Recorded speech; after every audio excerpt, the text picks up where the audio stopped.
Hello and welcome to the Cultured Bumpkin. This is chapter 14 of Treasure Island, and I just realized I misspelled it. Left out the E.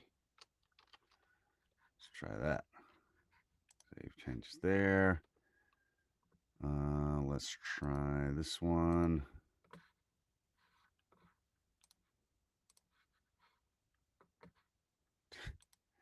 You get in a hurry and you start misspelling stuff. Okay, hopefully that's a little better. All right, chapter 14. Jim Hawkins has just jumped onto he sort of was a stowaway on one of the boats where the pirates came from the ship to the island, and it's not out and out mutiny just yet. And he jumped into the woods, ran off, and he could hear Long John Silver yelling at him. Okay, so chapter 14. The first blow. I was so pleased at having given the slip to Long John that I began to enjoy myself and look around me with some interest on the strange land that I was in. I had crossed a marshy tract full of willows, bulrushes, and odd, outlandish, swampy trees, and I had now come out upon the skirts of and I had now come out and I had now come out upon the skirts of an open piece of undulating, sandy country about a mile long, dotted with a few pines and a great number of contorted trees, not unlike the oak in growth, but pale in the foliage like willows. On the far side of the open stood one of the hills, with two quaint, craggy peaks shining vividly in the sun. I know I now felt for the first time the joy of exploration. The isle was uninhabited. My shipmates I had left behind, and nothing lived in front of me but dumb brutes and fowls. I turned hither and thither among the trees. Here and there were flowering plants unknown to me. Here and there I saw snakes, and one raised his head from the ledge of a rock and hissed at me with a noise not unlike the spinning of a top.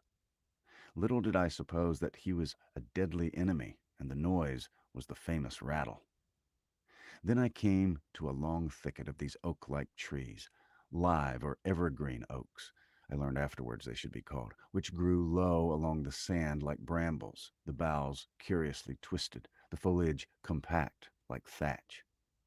The thicket stretched down from the top of one of the sandy knolls, spreading and growing taller as it went, until it reached the margin of the broad, reedy fin through which the nearest of the little rivers soaked its way into the anchorage. The marsh was streaming The marsh was steaming in the strong sun, and the outline of the spyglass trembled through the haze. All at once there began to go a sort of bustle among the bulrushes. A wild duck flew up with a quack, another followed, and soon over the whole surface of the marsh a great cloud of birds hung screaming and circling in the air. I judged at once that some of my shipmates must be drawing near along the borders of the fen. Nor was I deceived, for soon I heard the very distant and low tones of a human voice, which, as I continued to give ear, grew steadily louder and nearer. This put me in great fear, and I crawled under the cover of the nearest live oak and squatted there, hearkening, as silent as a mouse. Another voice answered, and then the first voice, which I now recognized to be Silver's, once more took up the story and ran for a long while in a stream, only now and again interrupted by the other. only now and again interrupted by the other. By the sound, they must have been talking earnestly and almost fiercely, but no distinct word came to my hearing. At last the speakers seemed to have paused and perhaps to have sat down, for not only did they cease to draw any nearer, but the birds themselves began to grow more quiet and to settle again to their places in the swamp. And now I began to feel that I was neglecting my business, and since I'd been so foolhardy as to come ashore with these desperadoes, the least I could do was to overhear them at their councils, and that my plain and obvious duty was to draw as close as I could manage under the favorable ambush of the crouching trees. I could tell the direction of the speakers pretty exactly, not only by the sound of their voices, but by the behavior of the few birds that still hung in alarm above the heads of the intruders. Crawling on all fours, I made steadily but slowly towards them, till at last, raising my head to an aperture among the leaves, I could see clear down into a little green dell beside the marsh, and closely set about with trees where Long John Silver and another of the crew stood face to face in conversation. The sun beat full upon them. Silver had thrown his hat aside him. Silver had thrown his hat beside him on the ground, and his great, smooth, blond face, all shining with sweat, was lifted to the other man's in a kind of appeal. "Mate," he was saying, "it's because I thinks gold dust of you. Gold dust, and you may lay to that. If I hadn't took to you like pitch, do you think I'd have been here a warning you? All's up. You can't make or mend. It's to save your neck that I'm speaking. And if one of the wild uns knew it, where I be, Tom? Now tell me where I'd be. Now tell me where I, now tell me where'd I be?" "Silver," said the other man, and I observed that he was not only red in the face, but spoke as hoarse as a crow, and his voice shook too like a taut rope. "Silver," says he, "you're old, and you're honest, or has the name for it, and you've money too, which lots of poor sailors hasn't, and you're brave, or I'm mistook, and will tell you you'll let yourself be led away, and will tell you that, and will tell you And will you tell me you'll let yourself be led away with that kind of a mess of swabs? Not you. As sure as God sees me, I'd rather lose my hand. If I turn, if I turn again my duty." And then all of a sudden he was interrupted by a noise. I had found one of the honest hands. Well, here at that same moment came news of another. Far away out in the marsh there arose, all of a sudden, a sound like the cry of anger, then another on the back of it, then one horrid, long-drawn scream. The rocks of the spyglass re-echoed it a score of times.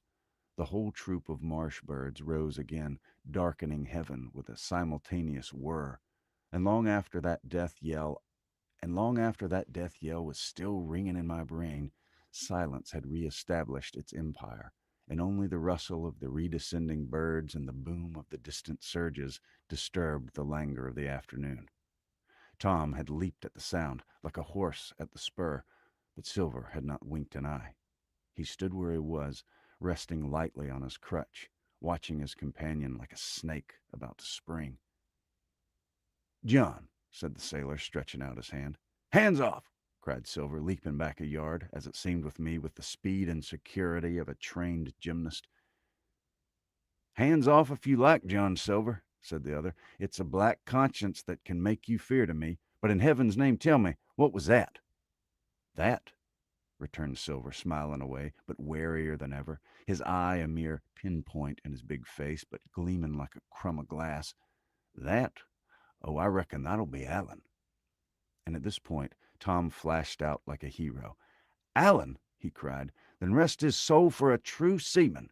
And as for you, John Silver, long you been a mate of mine, but you're a mate of mine no more. If I die like a dog, I'll die in my duty. You've killed Allen, have you? Kill me too if you can, but I defies you." And with that, this brave fellow turned his back directly on the cook and set off walking for the beach.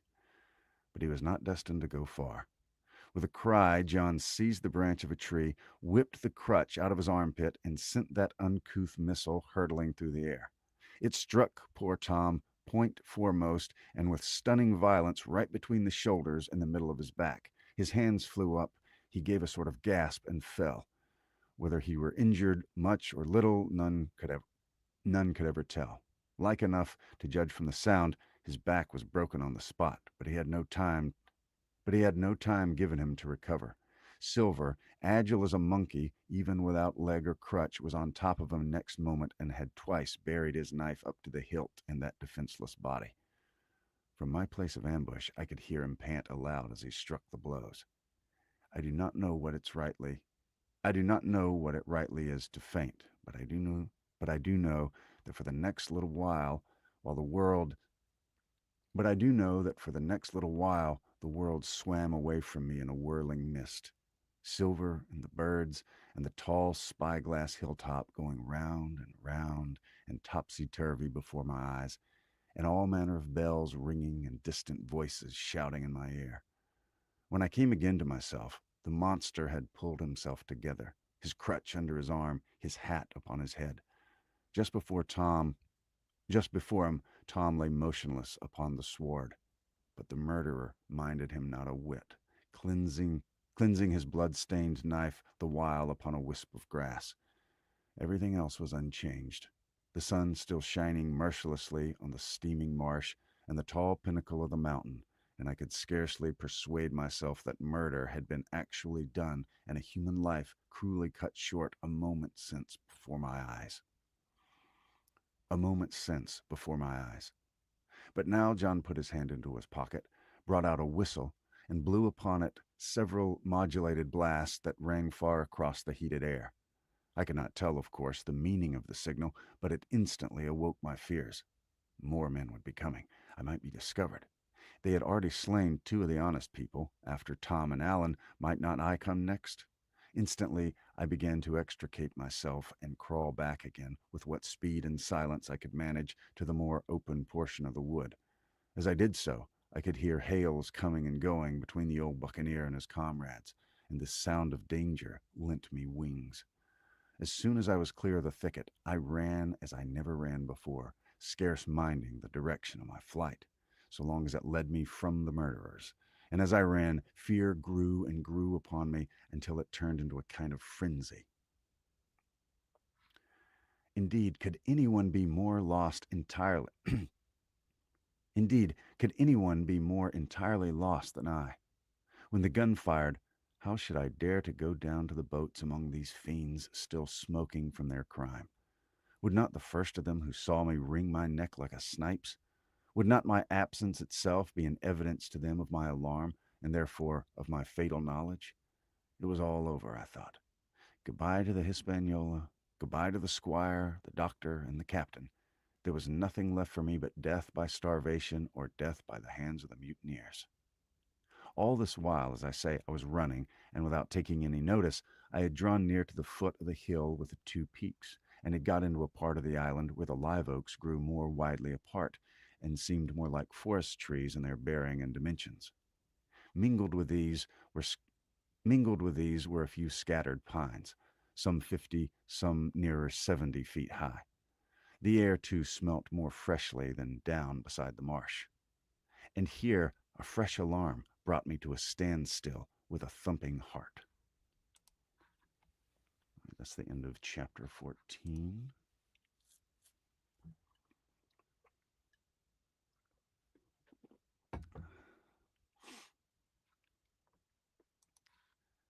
Chapter 15. The Man of the Island. From the side of the hill, which was here steep and stony, a spout of gravel was dislodged and fell rattling, bounding through the trees. My eyes turned instinctively in that direction, and I saw a figure leap with great rapidity behind the trunk of a pine. What it was, whether bear or man or monkey, I could in no wise tell. It seemed dark and shaggy. More I knew not. But the terror of this new apparition brought me to a stand. I was now, it seemed, cut off upon both sides. Behind me the murderers, before me this lurking nondescript. And immediately I began to prefer the dangers that I knew to those I knew not. Silver himself appeared less terrible in contrast with this creature of the woods, and I turned on my heel and, looking sharply behind me over my shoulder, began to retrace my steps in the direction of the boats. Instantly the figure reappeared, and making a wide circuit began to head me off. I was tired.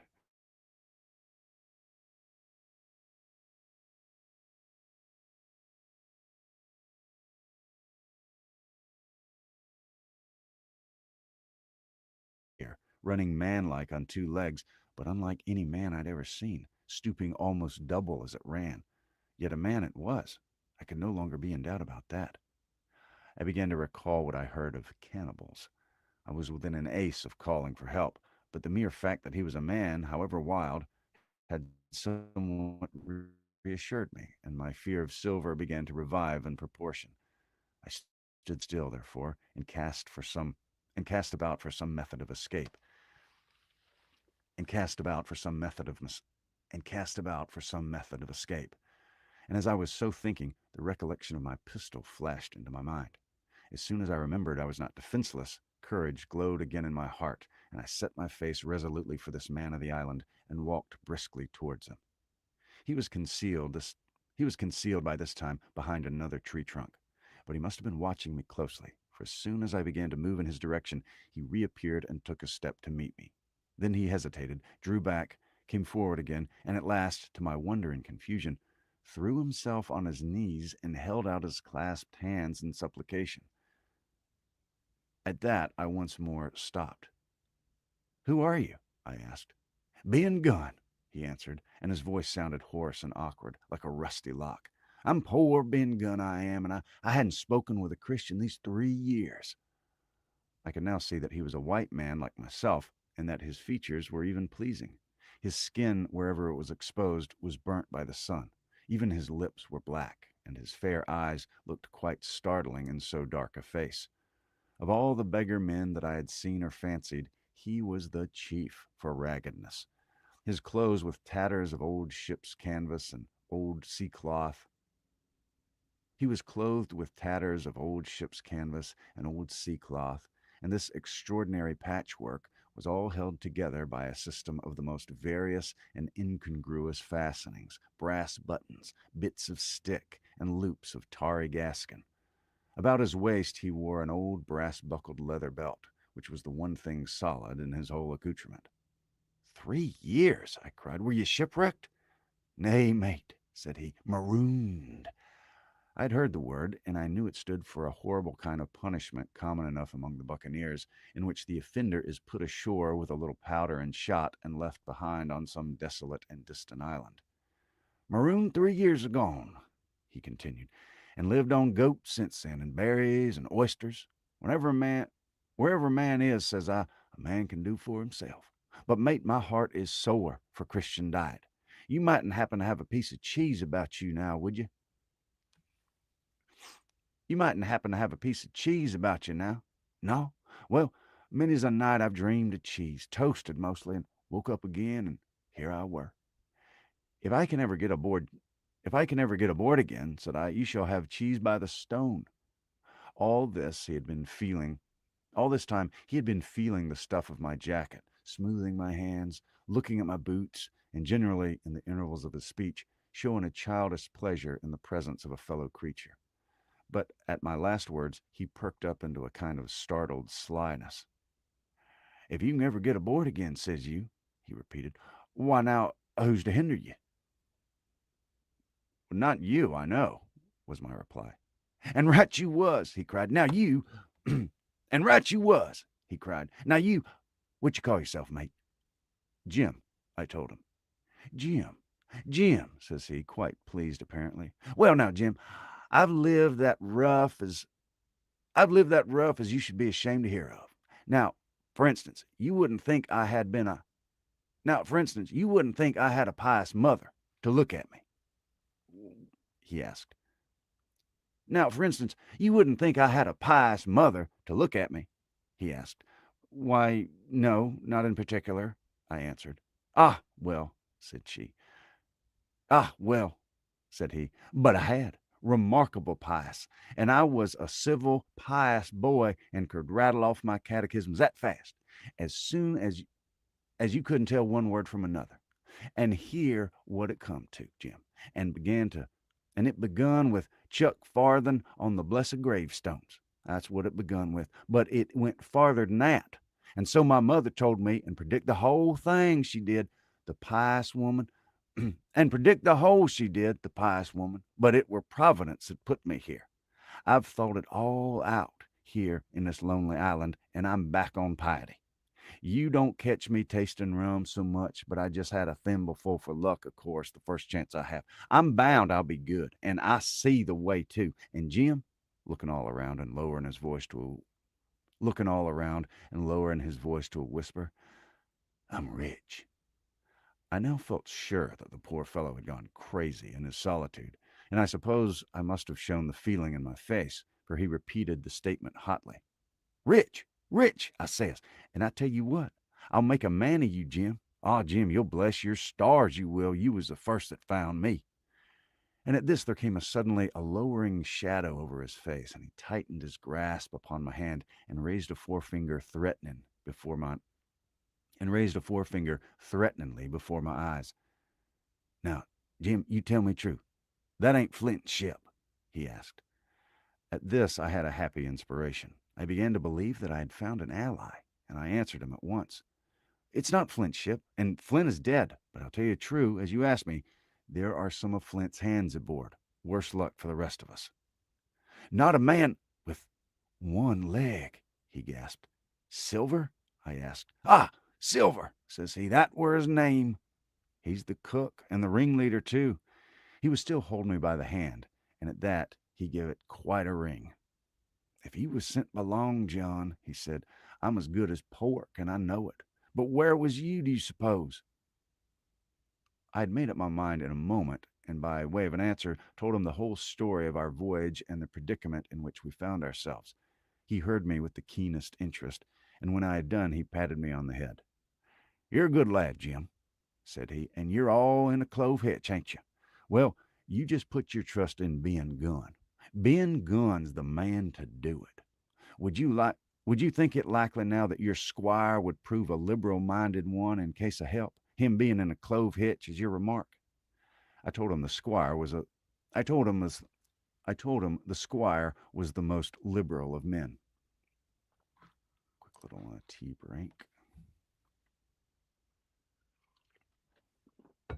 Hope you're doing well, whether you're live or watching the replay. If you haven't subscribed, I hope you will. If you like classic literature and live readings and audiobooks, you're going to like it around here. And also, if you didn't mind liking the video, hitting the little like thumb, that would be great. "Ah, but you see," returned Ben Gunn, I didn't mean giving me a gate to keep and a suit of livery clothes and such. That's not my mark, Jim. What I mean, would he be likely to come to the tune of, say, £1,000 out of money that's as good as a man's own already?" I'm sure he would," said I. "As it was, all hands were to share." "And a passage home?" he added with a look of great shrewdness. "Why," I cried, "the squire's a gentleman, and besides, if we got rid of the others, we should want you to help work the vessel home." "Ah," said he, "so you would," and he seemed very much relieved. "Now, I'll tell you what," he went on, "so much I'll tell you and no more. I were in Flint's ship when he buried the treasure. He and six strong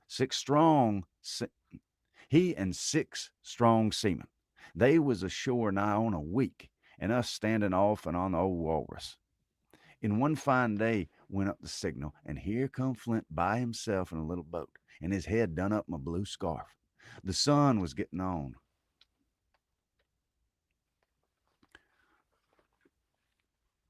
The sun was getting up, and mortal white he looked about the cutwater. But there he was, you mind, and the six all dead. Dead and buried. How he done it, not a man aboard could make out. It was battle, murder, sudden death, leastways, him against six. Billy Bones was the mate. Long John, he was quartermaster, and they asked him where the treasure was. "Ah," he says, "you can go ashore if you like and stay," he says, "but as for the ship, she'll beat up more, by thunder." That's what he said. Well, I was in another ship 3 years back, and we sighted this island. "Boys," said I, "here's Flint's treasure. Let's land and find it." The captain was displeased at that, but my messmates were all of a mind and landed. 12 days they looked for it, and every day they had the worst word from me until one fine morning all hands went aboard. "As for you, Benjamin Gunn," says they, "here's a musket," they says, "and a spade and a pickaxe. You can stay here and find Flint's money for yourself," they says. Well, Jim, 3 years I've been here, and not a bite of Christian diet from that day to this. But now, you look here, look at me. Do I look like a man before the mast? "No," says you. "Nor I weren't neither," I says. And with that he winked and pinched me hard. "Just you mention them words to your squire, Jim," he went on. "Nor he weren't neither. That's the words. 3 years he were the man of this island, light and dark, fair and rain, and sometimes he would maybe think up, uh, and sometimes he would maybe think upon a prayer, says you, and sometimes he would maybe think of his old mother. So be as she's alive, you'll say. But most of the part of Ben Gunn's time, this is what you'll say, the most part of his time was took up with another matter. And then you'll give him a nip like I do. And he pinched me again in the most confidential manner. Then, he continued, then you'll up and you'll say this. Gunn is a good man, you'll say, and he puts a precious sight more confidence, a precious sight, mind that, in a gentleman born than in these gentlemen of fortune, having been one himself. Well, I said, I don't understand one word that you've been saying, but that's neither here nor there. For how am I to get aboard? Ah, said he, that's the hitch for sure. Well, there's my boat that I made with my two hands. I keep her under the white rock. If worse comes to worse, we might try that after dark. Hey, he's hey, he broke out. What's that? For just then, although the sun had still an hour or two to run, all the echoes of the island awoke and bellowed to the thunder of a cannon. They've begun to fight, I cried. Follow me. And I began to run towards the anchorage, my terrors all forgotten, while close at my side the marooned man in his goat skins trotted easily and lightly. Left, says he. Keep to your left hand, mate Jim, under the trees with you. There's where I killed my first goat. They don't come down here now. They're all mast-headed on the mountains for fear of Benjamin Gunn. Oh, there's a cemetery. Cemetery he must have meant. You see the mounds? I come here and pray nows and then when I thought maybe a Sunday would be about due. If it weren't for a chapel. It weren't quite a chapel, but it seemed more solemn like. And then, says you, Ben Gunn was short-handed. No chaplain, nor so much as a Bible and a flag, you says. So he kept talking as I ran, neither expecting nor receiving any answer. The cannon shot was followed after a considerable interval by a volley of small arms. Another pause, and then, not a quarter of a mile in front of me, I beheld the Union Jack flutter in the air above a wood. That was chapter 14.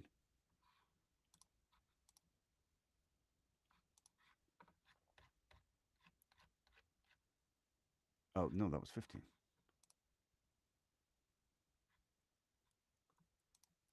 Chapter 16. Narrative continued by the doctor. How the ship was abandoned. It was about 1:30, 3 bells in the sea phase, that the 2 boats went ashore from the Hispaniola. The captain, the squire, and I were talking matters over in the cabin. Had there been a breath of wind, we should have fallen on the 6 mutineers who were left aboard with us, slipped our cable, and away to sea. But the wind was wanting, and to complete our helplessness, down came Hunter with the news that Jim Hawkins had slipped into a boat and was gone ashore with the rest. It never occurred to us to doubt Jim Hawkins, but we were alarmed for his safety. With the men and the temper they were in, it seemed an even chance if we should see the lad again. We ran on deck. The pitch was bubbling in the seams. The nasty stench of the place turned me sick. If ever a man smelt fever and dysentery, it was in that abominable anchorage. The 6 scoundrels were sitting grumbling under a sail in the forecastle. Ashore, we could see the gigs made fast and a man sitting in each. Hard by where the river runs in. One of them was whistling Lillibalero. Waiting was a strain, and it was decided that Hunter and I should go ashore in the jolly boat in quest of information. The gigs had leaned to their right, but Hunter and I pulled straight in the direction of the stockade upon the chart. The 2 who were left guarding their boats seemed in a bustle at our appearance. Lillibalero stopped off, and I could see the pair discussing what they ought to do. Had they gone and told Silver, all might have turned out differently, but they had their orders, I suppose, and decided to sit quietly where they were and hark back to Lillibalero. There was a slight bend in the coast, and I steered so as to put it between us. Even before we landed, we had lost sight of the gigs. I jumped out and came as near running as I durst, with a big silk handkerchief under my hat for coolness' sake, and a brace of pistols ready primed for safety. I had not gone 100 yards when I reached the stockade. This was how it was. A spring of clear water rose almost at the top of a knoll. Well, on the knoll, and enclosing the spring, they had tapped a stout log. They had clapped a stout log house fit to hold 20 people on a pinch, and loophole for musketry on either side.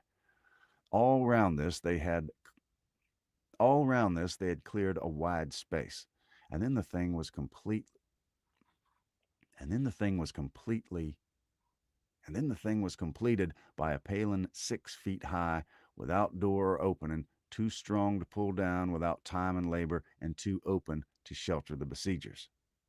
The people in the log house had them in every way. They stood quiet in shelter and shot the other like partridges. All they wanted was a good watch and food, short of a complete surprise they might all they wanted was a good watch and food, for short of a complete surprise, they might have held the place against a regiment.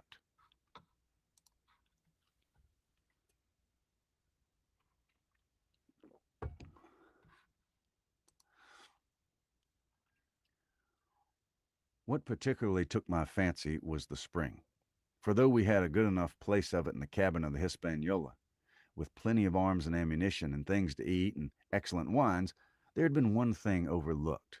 We had no water. I was thinking this over when there came ringing from the island the cry of a man at the point of death. I was not new to violent death.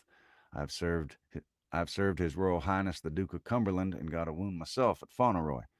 But I know my pulse went dot and carry one. But I know my pulse went dot and carry one. Jim Hawkins is gone, was my first thought. It's something to have been an old soldier, but still more to have been a doctor. There's no time to dilly dally in our work. And so now I made up my mind instantly, and with no time lost, returned to the shore and jumped on board the jolly boat. By good fortune, Hunter pulled a good oar. We made the water fly, and the boat was soon alongside, and I aboard the schooner. I found 'em all shaken, as was natural. The squire was sitting down as white as a sheet, thinking of the harm he had let us go to, the good soul, and one of the 6 forecastle hands was little better. There's a man, said Captain Smollett, nodding towards him, new to this work. He came nigh hand fainting, doctor, when he heard the cry. Another touch of the rudder, and that man would join us. Another touch of the another touch of the rudder, and that man would join us. I told my plan to the captain, and between us we settled on the details of its accomplishment. We put old Redruth in the gallery behind the captain and the forecastle, with 3 or 4 loaded muskets and a matter with 3 or 4 loaded muskets and a mattress for protection. Hunter brought the boat round under the stern port, and Joyce and I set to work loading her with powder tins, muskets, bags of biscuits, kegs of pork, a cask of cognac, and my invaluable medicine chest. In the meantime, the squire and the captain stayed on deck, and the latter hailed the coxswain, who was the principal man aboard. Mr. Hands, he said, here are 2 of us with a brace of pistols each. If any one of you 6 make a signal of any description, that man's dead. They were a good deal taken aback, and after a little consultation, one and all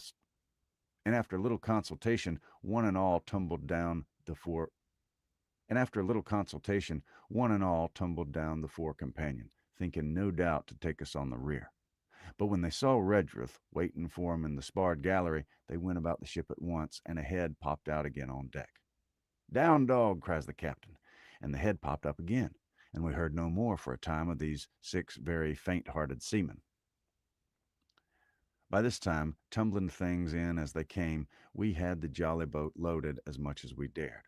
Joyce and I got out through the stern port, for we made for shore again as fast as oars could take us.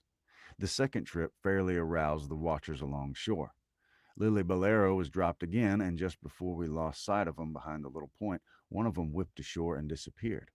I had half a mind to change my plan and destroy their boats, but I feared that Silver and the others might be close at hand, and all might very well be lost by trying for too much. We had we had soon touched land in the same place as before, and set to provision the blockhouse. All 3 made the first journey, heavily laden, and tossed our stores over the palisade. Then, leaving Joyce to guard 'em, one man to be sure, but with half a dozen muskets, Hunter and I returned to the jolly boat and loaded ourselves once more. So we proceeded without pausing to take breath till the whole cargo was bestowed, when the 2 servants took up their position in the blockhouse, and I, with all my power, sculled back to the Hispaniola. That we should have risked a second boatload seems more daring than it really was. They had the advantage of numbers, of course, but we had the advantage of arms. Not one of the men ashore had a musket, and before they could get within range for pistol shooting, we flattered ourselves we should be able to give a good account of half dozen at least. The squire was waiting for me at the stern window, all his faintness gone from him. He caught the painter and made it fast, and we fell to loading the boat for our very lives. Pork, powder, and biscuit was the cargo, with only a musket and a cutlet apiece for the squire and me, and Redruth and the captain. The rest of the arms and powder we dropped overboard in 2 fathoms and a half of water, so that we could see the bright steel shining far below us in the sun on the clean sandy bottom. By this time the tide was beginning to ebb, and the sun was swinging round to her anchor. Voices were heard faintly hallooing in the direction of the 2 gigs, and though this reassured us for Joyce and Hunter, who were now well to the eastward, it warned our party to be off. Redruth retreated from his place in the gallery and dropped into the boat, which we then brought round to the ship's counter to be the handier for Captain Smollett. "Now, men," said he, "do you hear me?" There was no answer from the forecastle. It's to you, Abraham Gray. It's to you I'm speaking." Still no reply. "Gray," resumed Mr. Smollett a little louder, "I'm leaving this ship, and I order you to follow your captain. I know you're a good man at bottom, and I dare say not one of the lot of you's as bad as he makes out. I have my watch here in my hand. I give you 30 seconds to join me." There was a pause. "Come, my fine fellow," continued the captain. "Don't hang so long in stays. I'm risking my life and the lives of these good gentlemen every second." There was a sudden scuffle, a sound of blows, and outburst Abraham Gray with a knife cut on the side of his cheek, and came running to the captain like a dog to the whistle. "I'm with you, sir," said he, and the next moment he and the captain had dropped aboard of us, and we had shoved off and given way. We were clear out of the ship, but not yet ashore in our stockade. Alrighty, that was chapter 15 and 16. And then I'm doing a reading tonight of, what do you call it? Northanger Abbey, finishing up Northanger Abbey tonight at 10 Central. So if you like readings in the evening, join me. Thanks for watching. Hope you subscribe and like the video if you would. And I will talk to you later.